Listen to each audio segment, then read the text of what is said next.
يا مسا الرعب والهلاوس على أحلى متابعين، عاملين إيه؟ النهاردة جايب لكم فيلم رعب آسيوي من اللي قلبك يحبه أو يخاف منه بالأصح. فيلم من ماليزيا نزل سنة 2024 اسمه مونكار. اسم لوحده كده بيخض شوية، صح؟ الفيلم ده بقى مش مجرد رعب وخلاص، لأ ده بياخدنا في حتة حساسة قوي وبقت منتشرة للأسف: التنمر. بس المرة دي التنمر مش هينتهي بدموع وزعل وبس، لا ده هيفتح أبواب الجحيم حرفيا على اللي عملوه. تخيل معايا كده مدرسة داخلية دينية للبنات، مكان المفروض يكون فيه أمان وتعليم وقيم، يتحول لمسرح رعب وكوابيس بسبب بنتين تلاتة قرروا يتنمروا على زميلتهم الجديدة الغلبانة. بس الغلبانة دي شكلها مش هتسكت بعد اللي هيحصل لها، أو بمعنى أدق روحها هي اللي مش هتسكت. لو قلبك جامد ومستعد تشوف ازاي التنمر ممكن يولد وحش مرعب، يبقى خليك معايا في الملخص ده عشان هنغوص في تفاصيل فيلم منكر ونعرف ايه حكايته بالظبط وايه اللي حصل في المدرسة الملعونة دي. يلا بينا، بس قبل ما نبدأ اللي خاف يضم على اخوه واللي قلبه ميت يدوس لايك ويحضر الفشار. الحدوتة بتبدأ في مدرسة داخلية دينية للبنات في ماليزيا. عارفين المدارس دي اللي بتبقى شبه الكومباوند المقفول كده والطلبة عايشين ودارسين فيها؟ ايوه هي دي. في يوم بتوصل طالبة جديدة للمدرسة دي اسمها عرفة. عرفة دي بنت باين عليها الأدب والهدوء والانطوائية شوية، لسه بتتعرف على المكان وبتحاول تتأقلم. بس للأسف في أي مجتمع مقفول كده لازم تلاقي شلة مسيطرة، وزي ما بيقولوا الجديد شديد، بس هنا شديد في التنمر عليه. عرفة بسرعة بتبقى الهدف المفضل لشلة بنات متنمرات في المدرسة، وعلى رأسهم واحدة شريرة ومتسلطة اسمها إيميليا.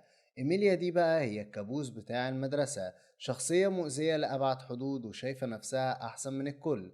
الموضوع بيبدأ بمضايقات بسيطة، نظرات، كلام من تحت لتحت، تريقة، لكن بسرعة بيقلب لتنمر حقيقي ومنظم.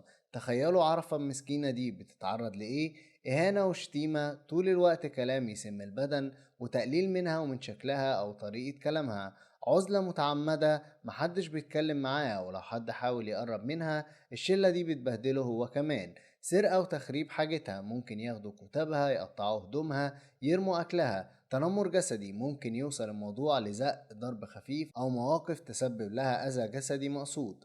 في ليلة من الليالي السوداء التنمر بيوصل لذروته، ممكن يكون حبسوها في حتة أو كانوا بيطاردوها بشكل عنيف. عارفة ما بقتش قادرة تستحمل وقررت تهرب. وهي بتهرب وبتحاول تعدي الطريق ده بتحصل الكارثة: عربية بتخبطها خبطة مميتة. فجأة بتبدأ تحصل حاجات غريبة ومريبة جوه المدرسة، وخصوصا في الأماكن اللي عرفة كانت بتقضي فيها وقت أو اللي حصل لها فيها التنمر. يشوفوا طيف بنت شبه عرفة واقفة في آخر الطرقة أو بتعدي بسرعة قدام عينيهم. الكوابيس: إيميليا والبنات اللي معاها بيبدأوا يشوفوا كوابيس مرعبة عن عرفة وعن الحادثة. في الأول بيفتكروا إن دي تهيؤات أو مجرد صدف، وهنا بقى الفيلم بيتحول لرحلة انتقام مرعبة وممنهجة. الكيان ده مش بينتقم بشكل عشوائي، لا ده بيركز على إيميليا وشلتها واحدة واحدة. كل واحدة منهم بتتعرض لنوع معين من الرعب النفسي والجسدي اللي بيناسب شخصيتها أو نوع التنمر اللي كانت بتعمله. عزل وخوف: الكيان بيعزلهم عن بعض، بيخليهم يشكوا في بعض، بيخليهم يحسوا بنفس الوحدة والخوف اللي عرفة كانت حاسة بيه. مواجهة الذنب: ممكن يظهرلهم صور أو هلاوس بتفكرهم باللي عملوه في عرفة، بيخليهم يواجهوا قبح أفعالهم. رعب جسدي: ممكن الكيان يبدأ يأذيهم جسديا، يظلهم فجأة ويخضهم، يحبسهم في أماكن ضلمة. استغلال المكان: الفيلم بيستخدم أجواء المدرسة الدينية بشكل ذكي، يمكن الصلوات تتقطع بأصوات غريبة، يمكن يشوفوا خيالات في المصلى، يمكن يحسوا بوجود حاجة معاهم وهم نايمين في السكن. ده بيزود الرعب لأن المكان المفروض يكون مقدس وآمن وبيتحول لمصدر للخطر. اسم الفيلم منكر نفسه بيخدم الفكرة دي، كأن ده عقاب إلهي أو سؤال مرعب عن أفعالهم زي القبر.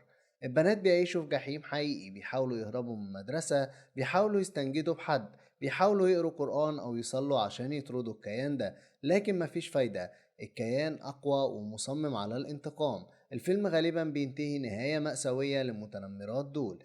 ممكن النهاية تكون مفتوحة شوية: هل الكيان ده هدي بعد ما انتقم ولا لسه موجود في المدرسة وهينتقم من أي حد يمارس التنمر تاني؟ ده بيسيب المشاهد يفكر. بيبقى باختصار يا جماعة فيلم منكر هو فيلم رعب ماليزي عن التنمر والانتقام في مدرسة داخلية دينية. بنت بتتعرض للتنمر، بيحصل لها حادثة مأساوية وروحها بترجع عشان تنتقم من اللي أذوها بطرق مرعبة، ودلوقتي دوركم بقى تشاركونا في الكومنتات، ايه رأيكم في فكرة الفيلم؟ هل التنمر ممكن يوصل للعواقب المرعبة دي حتى لو بشكل رمزي؟ هل شفتوا الفيلم؟ ولو شفتوه ايه اكتر مشهد رعبكم او علق معاكم؟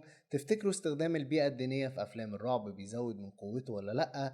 لو مكان عرفة قبل ما يحصل لها حاجة كنتوا هتعملوا ايه عشان توقفوا التنمر ده؟ مستني اقرا كل تعليقاتكم وارائكم تحت الفيديو. ولو الملخص ده عجبكم وحسيتوا انكم دخلتوا جوه الفيلم، ما تنسوش تدونا احلى لايك تشجيعي وشير مع اصحابكم اللي بيحبوا الرعب. وطبعا لو لسه مش مشتركين نورونا بالسبسكرايب وفعلوا الجرس عشان ما يفوتكمش اي ملخص جديد بننزله. اشوفكم الفيديو الجاي مع فيلم جديد وقصة جديدة. خلي بالكم من نفسكم ومن احلامكم. سلام.